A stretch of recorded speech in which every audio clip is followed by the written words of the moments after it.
Selamat Paskah Bapak Ibu Saudara kasih Tuhan. Awal gereja mula-mula mereka punya sebuah kata-kata yang menggambarkan atau membuat mereka saling mengenal kalau mereka adalah orang Kristen atau orang percaya. Jadi kalau orang Kristen satu ketemu orang Kristen lain, maka orang Kristen yang pertama menyapanya dia bilang gini, Christos anesti. Christos anesti artinya apa? Kristus sudah bangkit, Kristus hidup. Maka yang Kristen satunya menjawab apa? Aletos anesti. Kita ulang ya saudara ya. Jadi kalau saya bilang Kristos anesti, saudara menjawab? Oke, kita mulai. Kristos anesti. Ini kayaknya kurang saudara. Saudara begini, saya sedikit gambarkan dulu. Situasi mula-mula nggak kayak kita. Kita aman, nyaman, saudara. Ada di ruangan yang bagus. Nikmati pujian penyembahan yang bagus, saudara. Enak, gak kepanasan. Zaman dulu, saudara, mereka jadi orang Kristen itu hukumannya adalah mati. Mereka jadi orang Kristen percaya kebangkitan Yesus, hukumannya adalah penggal kepala oleh orang Roma, saudara. Jadi ketika mereka berkata, ada satu orang yang berkata, Kristos anesti. Mereka jawabnya bukan ini, Alestos anesti. Meskipun mereka takut saat itu. Nah saudara ini kayaknya hari ini gak dalam keadaan seperti itu kan. Kok jawabannya persis? Saya ulang sekali lagi saudara. Kristos anesti. Amin saudara. Ya ini saya ajarkan ini supaya saudara kalau pergi ke Israel. Paling gak saudara tahu. Kalau saudara bilang Kristos anesti. Yang satu bilang hah? Nah berarti bukan orang Kristen saudara. Ya, tapi kalau dia jawab Alestos anesti. Dia orang Kristen saudara. Ya, makanya zaman mula-mula saudara nggak dipakai salib. Salib nggak dipakai, salib nggak dikenal. Salib baru-baru ini aja saudara. Ya, dulu pakai apa? Bentuknya iktus, ikan, gambar ikan saudara. Jadi orang-orang dulu punya stempel atau punya penggambaran ikan saudara. Jadi kalau dia tunjukkan ikan berarti orang Kristen. Itu dari kata iktus. Apa Pak? Iktus artinya cari tahu sendiri. Ya, kalau ngantar khotbahnya kepanjangan. Ya, Kristos anesti. Amin, saudara. Nah, hari ini saya mau khotbah tentang Paskah. Saudara baru tahu Paskah itu adalah ada akronimnya, saudara? Ada kepanjangan, saudara? Apa kepanjangannya? Pasti melangkah. Itu Paskah, saudara. Ya, karena Paskah dari kata Ibraninya Pesah. Pesah itu artinya melewati, melampaui. Makanya bahasa Inggrisnya pakai kata Passover. Jadi lebih tepat ketika kita bilang Happy Passover daripada Happy Easter, saudara. Ya, makanya dari tadi jemaat udah bilang Happy Passover, Pak, Happy Passover. Ah, ya bagus. Jadi udah tepat, saudara. Jadi penggambarannya bukan telur sama kelinci. Makanya di Menwasar kita nggak ada tuh cari telur. Udah nggak ada cari telur. Zaman dulu nggak ada telur. Telur itu nggak dibuat seperti ini. Kalau saudara pergi ke Israel, saudara, telurnya tuh gede-gede. Ya, saudara, waktu saya ke Israel tuh, ada yang pernah ke Israel kan di sini. Itu telurnya udah benar-benar gede ya saudara, kayak telur dinosaurus. Makan satu aja udah kenyangnya minta ampun. Jadi nggak ada itu budaya-budaya barat saudara. Budaya asli adalah Passover atau Pesah. Nah Paskah tepat sekali jika diterjemahkan sebagai pasti melangkah. Pertanyaannya melangkah untuk apa Pak? Kepastian untuk apa Pak? Sekarang gini saudara. Di zaman sekarang saudara tidak bisa dipungkiri semua orang sedang mengencangkan ikat pinggang. Betul? Siapa tadi yang di sini mengencangkan ikat pinggang? Ya kenapa mengencangkan ikat pinggang? Bukan karena irit Pak, tapi karena celananya udah kegedean, karena udah sulit sekarang. Jadi dia harus kencangkan ikat pinggang supaya apa? Supaya gak kedodoran. Bisa. Pak harga emas lagi naik. Saya cerita sama ada seorang jemaat yang update banget sama harga emas saudara. Ya, saya nggak tahu dia mungkin udah kerjasama sama Antam begitu saudara. Jadi dia tahu, Pastor ini udah hampir 2 juta loh. Ini besok tembus 2 juta loh. Beli sekarang, beli sekarang. Saya cuma bilang sama dia, Bu saya mau beli. Cuma beli pakai. Kalau saya bisa beli pakai iman mungkin saya udah punya Antam saudara. Tapi kan gak bisa gitu. Nah di sini Tuhan mau bilang kalau dunia sekarang sedang dalam kondisi yang gak enak. Mengencangkan ikat pinggang karena situasi sulit dan sebagainya saudara. Lalu kita punya kepastian gak untuk melangkah terhadap masa depan kita, terhadap hari depan kita. Bagaimana? Kemarin kami baru dari visi ya, Vessel Community. Betul? Ya, Vessel Kolektif. The Vessel Kolektif. Jadi itu sebuah kegerakan saudara di MCC, anak-anak muda, kaum profesional untuk bersatu gitu. Mau kasih tahu di situ nanti bisa hubungi rekan-rekan pelayan saudara untuk kita bisa ikut komunitas itu buat anak-anak muda di sini yang profesional saudara. Tapi singkatnya gini, kemarin kami diajarkan tentang literasi keuangan. Oh ternyata dunia dibukakan, lagi kacau balau dari segi keuangan saudara. Kalau begitu kita perlu kepastian bagaimana kita bisa tetap melangkah. Semuanya lagi gak pasti. Anak-anak muda lagi bingung, saya bisa nikah gak nih? Bagaimana dengan uang pernikahan saya nanti? Saya bisa sekolahkan anak gak nih? Semua serba tidak pasti. Karena itu Paskah memberikan kita jaminan. Coba buka Markus pasal 16 ayat 1 sampai 8. Kita mulai. Yang pertama saudara, kenapa kita bisa pasti melangkah terhadap masa depan kita? Markus 16 ayat 1 sampai 4. Saudara boleh catat yang penting-penting saja saudara. Markus 16 ayat 1 sampai 4. Yuk kita baca dulu ayat 1 dan 2. 1, 2, 3. Setelah lewat hari Sabat, Maria Magdalena dan Maria ibu Yakobus serta Salome membeli rempah-rempah untuk apa? Pergi ke kubur dan meminyaki Yesus. Ini adalah satu sikap, tindakan dari ketiga wanita ini yang mengasihi Yesus saudara. Tiga wanita ini selalu ada ketika Yesus sedang mengalami penderitaan, bahkan mereka ada di kaki salibnya Yesus. Mereka begitu mengasihi Yesus, tapi mereka harus terima fakta bahwa Yesus mati. Dan menurut adat Yahudi saat itu, menurut hukum Taurat saat itu, orang kalau Sabat tidak boleh melakukan aktivitas apa-apa, termasuk membeli rempah-rempah. Jadi semua kegiatan perdagangan, kalau saudara baca di kitab Imamat, itu tidak diperbolehkan di dalam masa Sabat. Makanya kalau saudara pergi ke Israel, sampai sekarang pun kalau Sabat, saudara nggak boleh beli apa-apa. Saya pernah saudara waktu pas ke Israel, itu pas Sabat saudara. Mau beli air aja nggak bisa saudara. Punya duit tapi nggak bisa. Itu kasirnya, tukang minimarketnya bilang, kenapa saya tanya? Oh ternyata benar nggak boleh berdagang. Beli minum nggak boleh. Jadi kalau saudara haus lagi Sabat di sana, ya udah cari sungai lah. Atau cari mata air lah, minum lah. Gak bisa beli saudara, beli botol air gak bisa saudara. Dan hari itu, saat itu wanita gak bisa lakukan apa-apa. Makanya dibilang setelah lewat hari Sabat. Saudara bisa bayangin, kalau saudara punya hubungan dekat dengan seseorang, dan seseorang itu meninggal. Meninggal saudara. Ketika meninggal, yang saudara pengen adalah bolak-balik ke kuburannya. Betul? Ada sebagian orang yang masih gitu kan. Hari pertama ke kuburan, hari kedua ke kuburan, hari ketiga ke kuburan. Hari keempat kuburannya ke rumahnya. Enggak saudara. Ya kan pengen terus. Sampai ada yang update status. Maafkan aku belum bisa datang ke rumahmu. Hah? Ternyata rumahnya di Pondok Rangon misalnya gitu. Saya mau bilang di belakang gak enak saudara. Iya kan? Kenapa? Karena keterikatan emosional gak bisa dipisahkan ketika orang itu meninggal. Dan wanita-wanita ini pun ingin, bisa bayangkan betapa hati mereka. Rasanya seperti apa? 3 hari dia harus menunggu Yesus. Dia harus datang ke Yesus, tungguin 3 hari karena Sabat saudara. Gak bisa dia datang. Saya yakin dia makan gak enak saudara.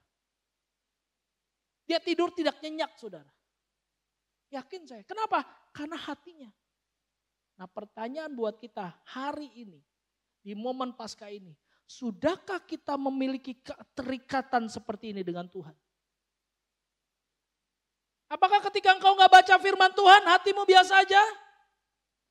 Apakah ketika engkau tidak berdoa hatimu, ya gak apa-apa lah Pak, berdoa makan ya gak apa-apa lah Pak, skip dulu Pak, nanti malam dirapel Pak, doa pagi, makan pagi, doa makan siang, makan malam sekalian Pak sama 2 tidur. Apakah ketika engkau gak ke gereja hatimu, ya gak apa-apa Pak, 1 minggu doang Pak, kebetulan pas lagi ada kerjaan Pak, gak bisa Pak. Bisa bayangkan bagaimana perasaan ketiga wanita ini.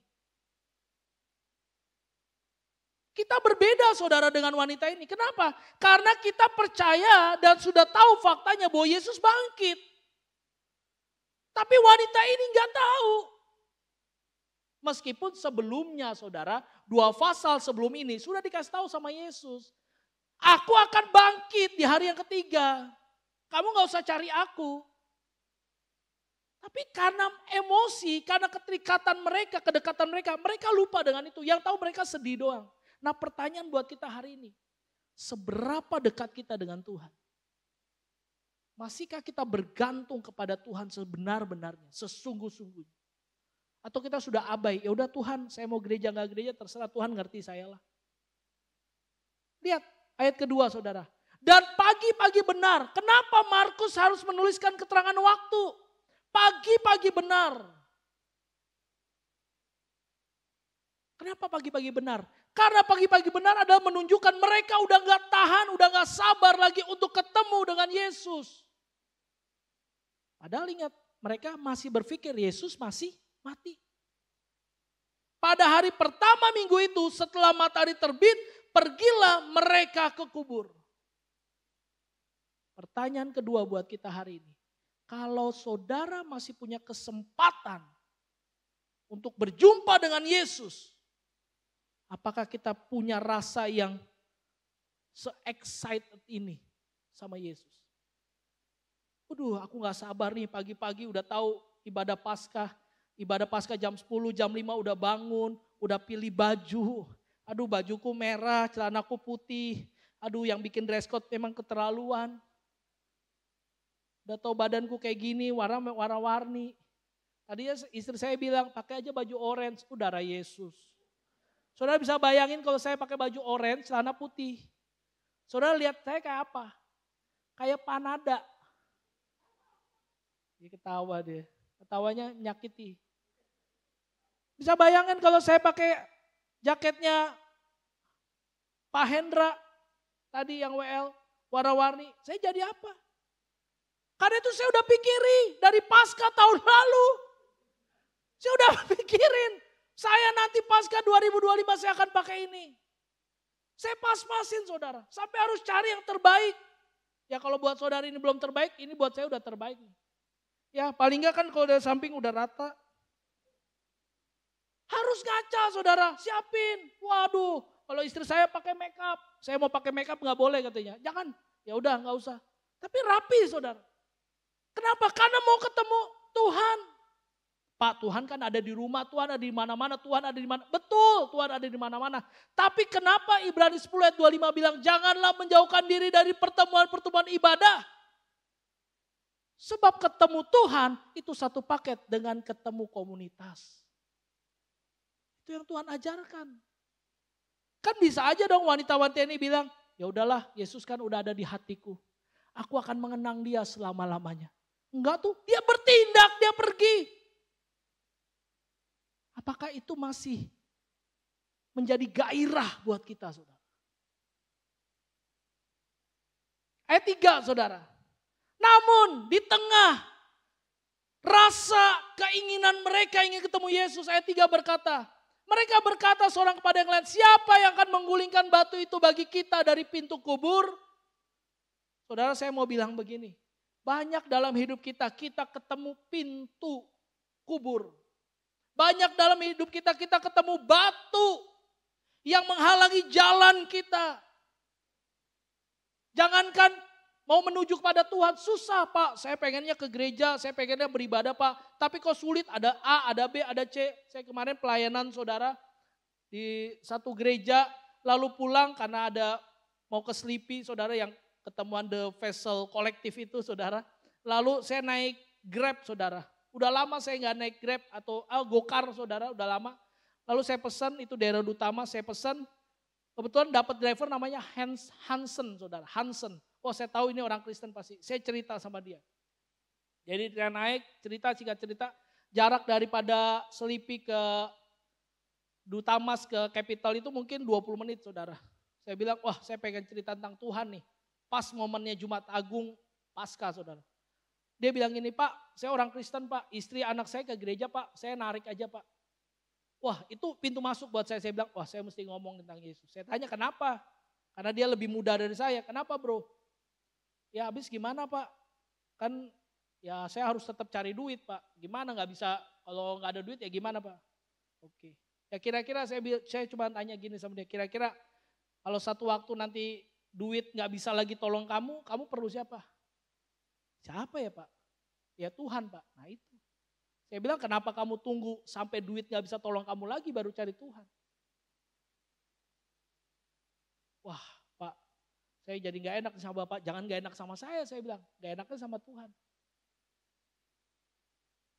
Itu ongkosnya cuma 30.000, tapi karena saya udah menginjili jadi 100.000. Kan lebih gak enak saudara. Udah lu nginjilin 30.000 gak kasih bintang 5 lagi.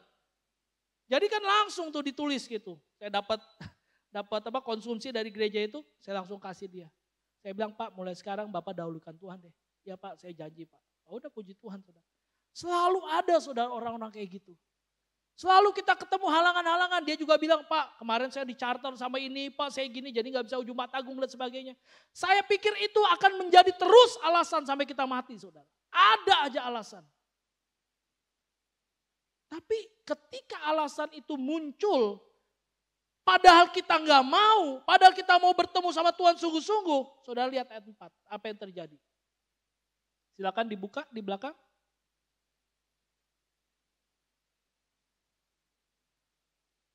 Iya, ayat 4. 1, 2, 3 kita baca. Tetapi ketika mereka melihat dari dekat. Stop dulu saudara. Baca lagi. Tetapi ketika mereka melihat dari. Saya mau tanya gini saudara. Bukankah dalam fakta hidup kita, keseharian hidup kita hanya bisa melihat dari jauh dan berkata enggak mungkin. Enggak bisa. Batunya terlalu besar, halangannya terlalu besar, rintangannya terlalu besar, enggak bisa. Tapi waktu kita lihat lebih dekat, ternyata baca saudara. Tampaklah batu yang memang sangat besar itu apa katanya? Sudah terguling. Kalau saudara punya keintiman dengan Tuhan, saudara punya rasa haus dan lapar akan Tuhan. Halangan apapun, saya bilang ini kalau halangan apapun ini bicara tentang sandang, pangan, papan saudara. Saya masih jadi orang yang terlalu percaya karena saya alami saudara. Seharusnya saudara, mohon maaf saya sampaikan ini, seharusnya pekerjaan tidak menghalangi kita beribadah sama Tuhan. Saya hidup lahir susah saudara. Ya gak susah-susah banget sih. Tapi sempat ngalamin susah saudara. Saya tahu betapa sulit. Tapi papa mama saya selalu bilang ini. Pokoknya gereja, pokoknya gereja. Sampai saya gereja, papa mama saya gak gereja. Itu sering saudara. Ada makanya saya ngomong gini karena ada papa mama saya jadi bisa saksi. Udah gereja, papa kemana? Papa nonton tinju. Wih, oke juga nih papa saya ini. Gitu. Tapi gara-gara itu saudara, saya kesel, saya lagi marah, saya ke gereja. Saya lagi bingung, keadaan rumah tangga kacau, saya ke gereja saudara.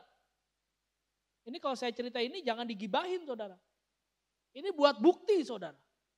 Bukti bahwa Tuhan bisa memulihkan kalau kita utamakan Tuhan. Pak saya gak bisa ngasih persembahan di gereja, emang Tuhan butuh uangmu? Tuhan butuh hatimu datang ke gereja. Saudara tahu kenapa di MCC persembahan itu di akhir saudara. Ini buat kemuliaan nama Tuhan saudara. Gereja perlu saudara, gereja perlu persembahan Bapak Ibu untuk apa? Untuk dikelola lagi. Tapi bukan itu yang jadi fokus dari gereja ini saudara. Mohon maaf saudara gak ngasih, saudara ngasih. Keuntungannya bukan buat gereja, buat saudara sendiri. Sebab firman Tuhan bilang barang siapa yang menabur akan diberi. Barang siapa akan diberi, diberi. Barang siapa yang mengembalikan akan dibukakan berkali-kali lipat saudara. Gak ada paksaan saudara. Jadi bukan karena persembahan gak enak Pak, gak ada ini gak ada itu. Pak kalau gak ada ongkos gimana? Ya sharing lah sama anggota home-nya lah.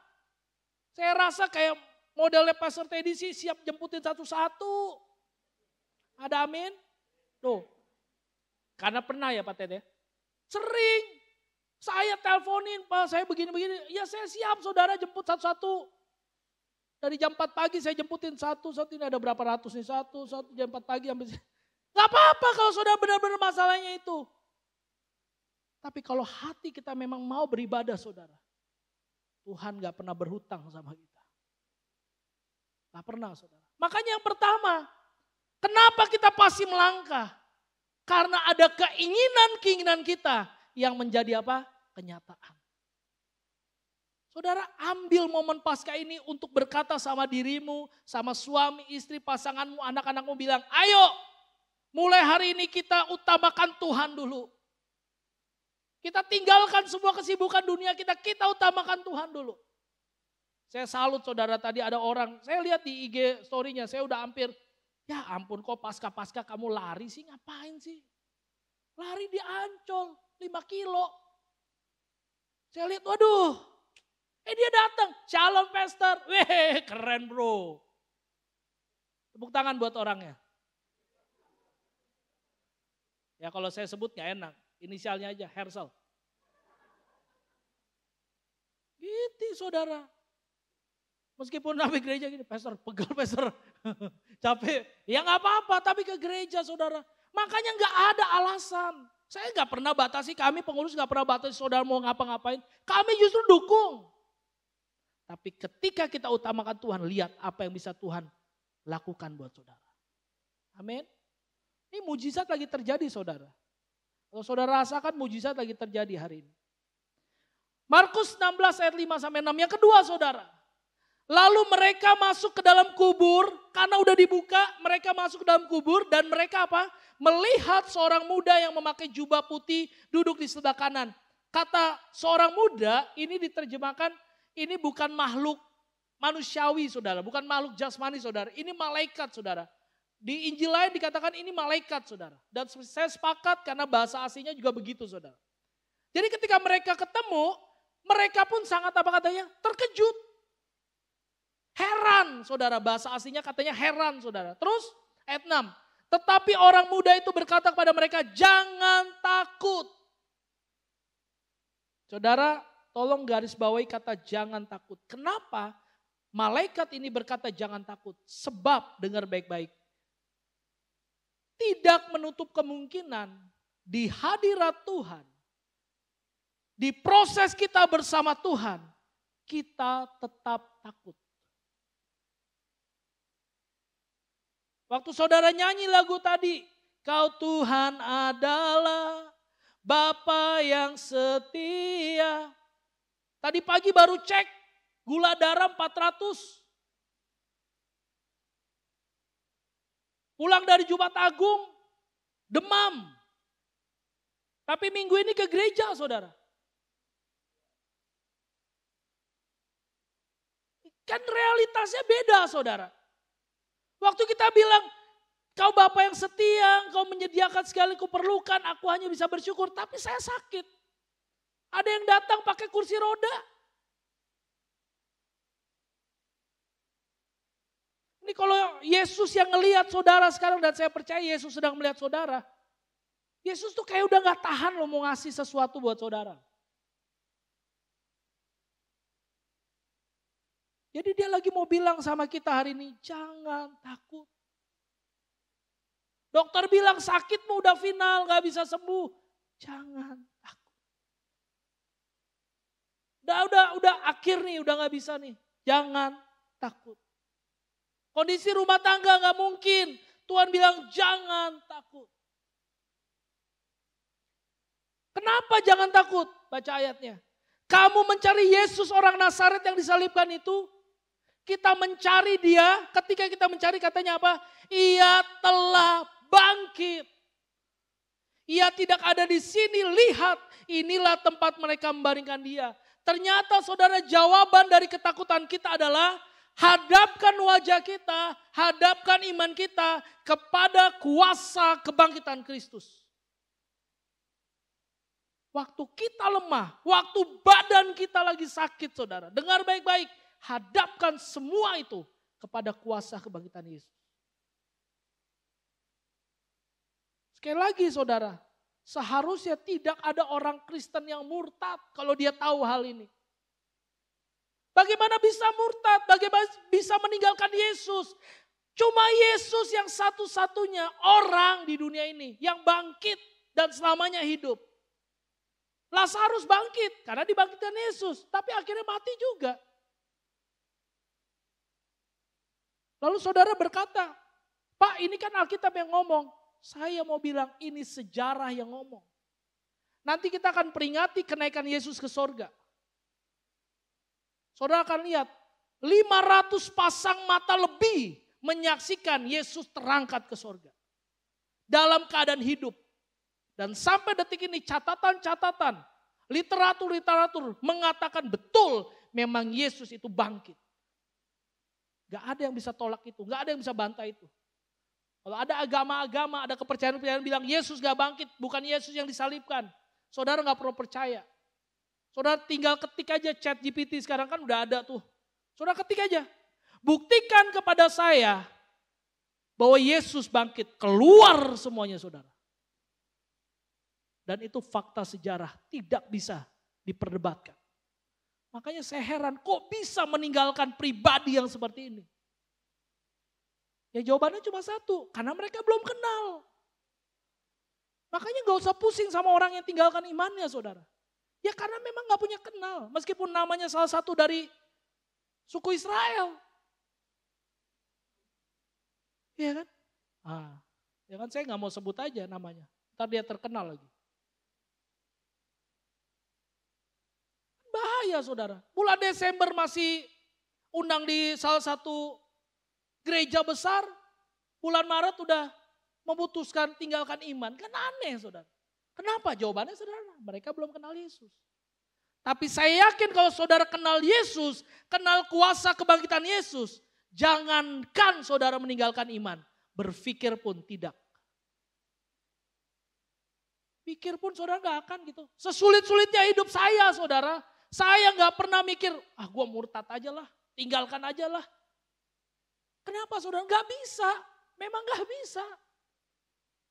Karena cuma Yesus satu-satunya jawaban dalam hidup kita. Gak ada yang lain saudara.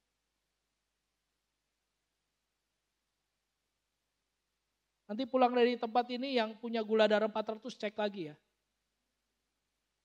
Pasti normal. Jadi yang kedua saudara, kenapa dibilang kita bisa pasti melangkah?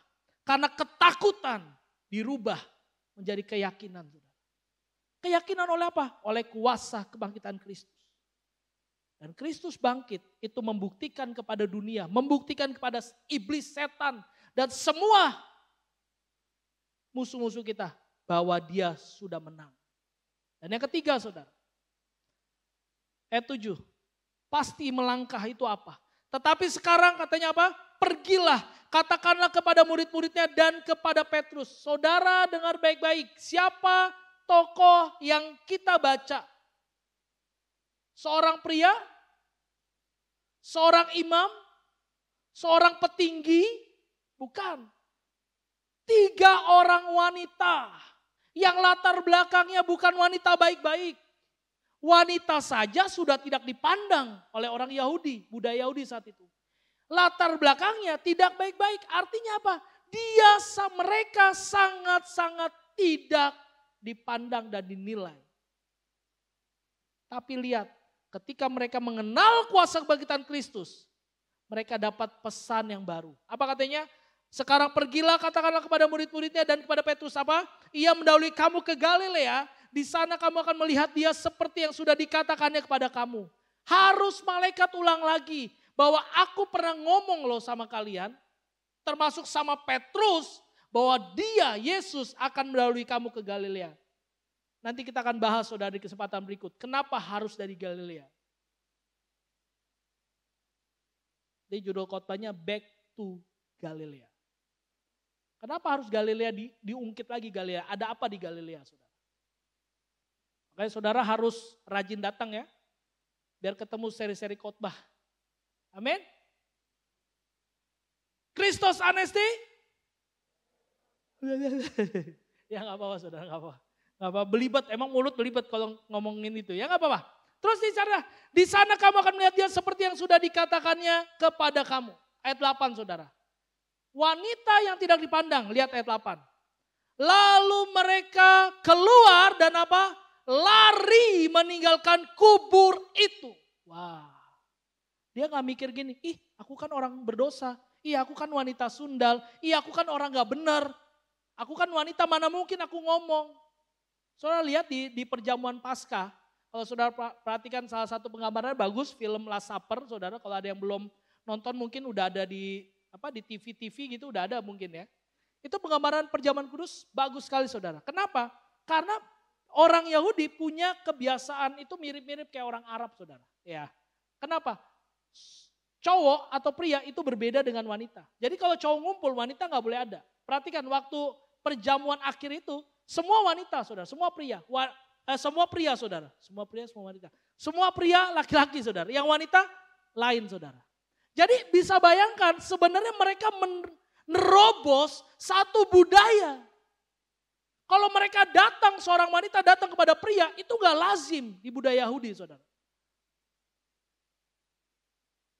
Untuk kita bukan orang Yahudi. Kalau gak bahaya, saudara tiba-tiba, Pak Boas. Saya bisa bilang, gak boleh. Karena orang Yahudi. Orang Yahudi gak boleh bersentuhan saudara, pria sama wanita. Dipisahkan saudara. Tapi ketika mereka dapat pesan ini, mereka langsung lari sebab gentar dan dahsyat menimpa mereka. Mereka tidak mengatakan apa-apa kepada siapapun juga karena takut.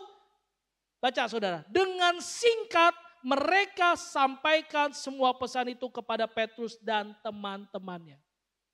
Pertanyaan saya, jarak dari kubur Yesus ke tempat Petrus dan teman-temannya berada kira-kira berapa kilo? Ya, buka ChatGPT. Jarak dari makam Yesus ke tempat Petrus mengumpul berapa kilo?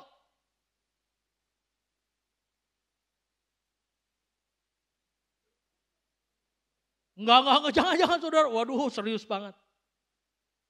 1,5 kilo. Ada yang mau tambah? 1,5 kilo 1,5 kilo 2.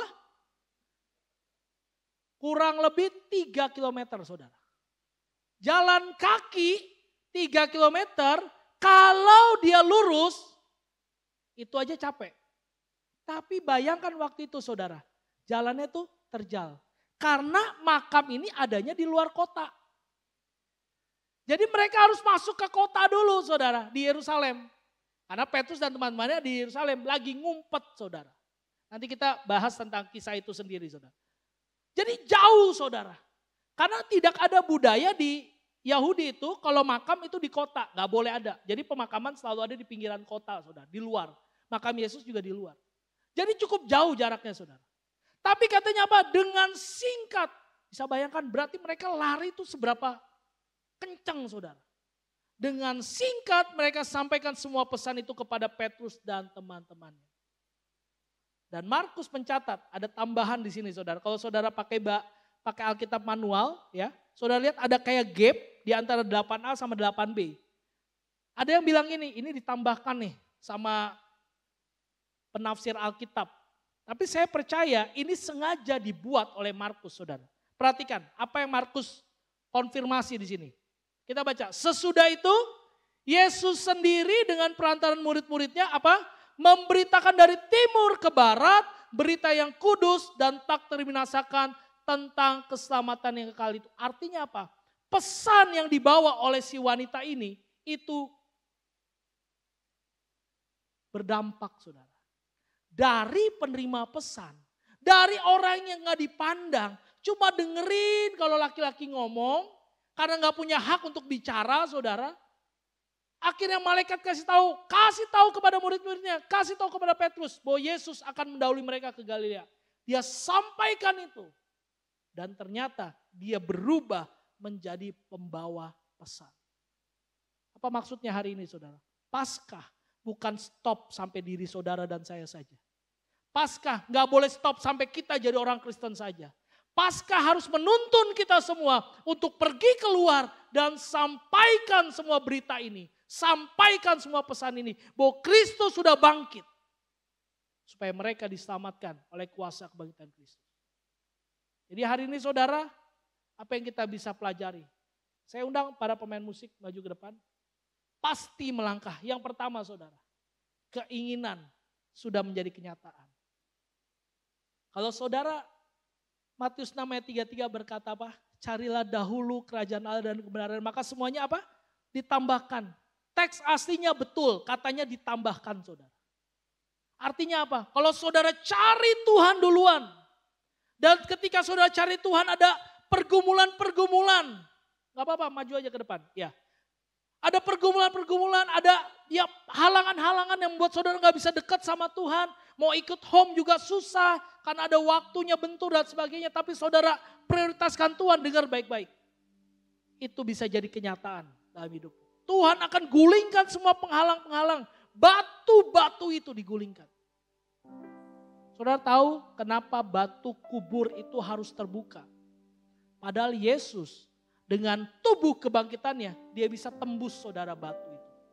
Dia gak perlu untuk buka batu, untuk buka tutup kubur itu. Kenapa dia buka? Untuk apa saudara? Supaya ketiga wanita tadi bisa masuk melihat. Dan setelah ini Petrus bisa melihat, murid-murid bisa melihat bahwa benar Yesus sudah bangkit. Jadi Yesus itu gak ada yang mustahil buat Yesus saudara. Gak ada yang sukar buat Yesus saudara. Tapi Yesus sengaja seringkali pakai proses dalam hidupmu. Dia buka penghalang-penghalang untuk saudara boleh mengalami kemenangan bersama Tuhan. Yang kedua saudara, ketakutan menjadi keyakinan saudara. Tolong slide-nya masih.